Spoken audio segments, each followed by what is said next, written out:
আবারও আগরতলা পশ্চিম থানায় পুলিশের জালে 3 কুখ্যাত চোর। জানা গিয়েছে গত 5ই জুন আগরতলা লায়ন্স ক্লাবের সামনে এক বৃক্ষরোপণ অনুষ্ঠানে দেবী দত্ত বোস নামে এক মহিলা ওনার ব্যাগ রেখে বৃক্ষরোপণ অনুষ্ঠানে গাছ লাগাচ্ছিলেন। ঠিক সেই সময় সেখান থেকে ওই মহিলার ব্যাগ চোরের দল চুরি করে নিয়ে যায়। পরে ওই মহিলা আগরতলা পশ্চিম থানায় পুলিশের নিকট লিখিত আকারে একটি অভিযোগ দায়ের করেন। মহিলার ওই অভিযোগ মূলে আগরতলা পশ্চিম থানার পুলিশ ভারতীয় দণ্ডবিধির 376 ধারায় একটি মামলা হাতে নিয়ে তদন্ত শুরু করে। অবশেষে পুলিশ চুরির ঘটনার তদন্তে নেমে শনিবার বামুটিয়া এলাকায় রুবেল সরকার, জিবি চানমারি এলাকার প্রীতম দাস এবং কুমারঘাট রেল স্টেশন সংলগ্ন এলাকার স্বপন দেবনাথ নামে 3 জন কুখ্যাত চোরকে আটক করে থানায় নিয়ে আসে। পুলিশের জোর জিজ্ঞাসাবাদে 3 জন কুখ্যাত চোর সেই চুরির ঘটনা স্বীকার করেছে বলে জানা গিয়েছে। এই চুরিকাণ্ডে আরও বেশ কয়েকজন জড়িত রয়েছে বলে অভিযুক্ত কুখ্যাত 3 জন চোরদের কাছ থেকে জানা গিয়েছে। পুলিশ ধৃত 3 জন কুখ্যাত চোরদের কাছ থেকে নগদ 5,970 টাকা, হাতঘড়ি, এটিএম কার্ড সহ আরও বেশ কিছু সরঞ্জাম উদ্ধার করতে সক্ষম হয়েছে।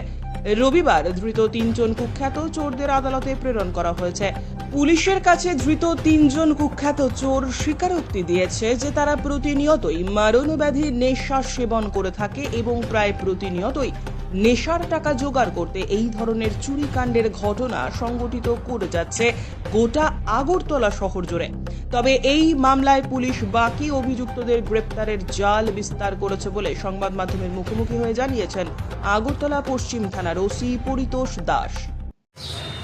স্যার, তাদেরকে কি অভিযোগে আটক করা হয়েছে?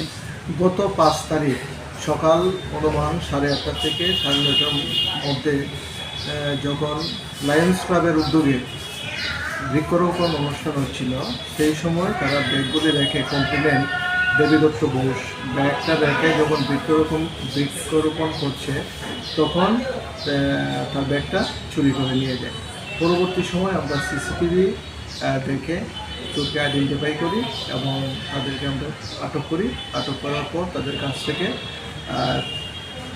5,970 টাকা এবং যে চুরির জিনিসগুলি যেগুলি ঘড়ি, এটিএম কার্ড, গাড়ির চাবি সহ মালিব্যাগ আমরা এগুলি রিকভারি করেছি।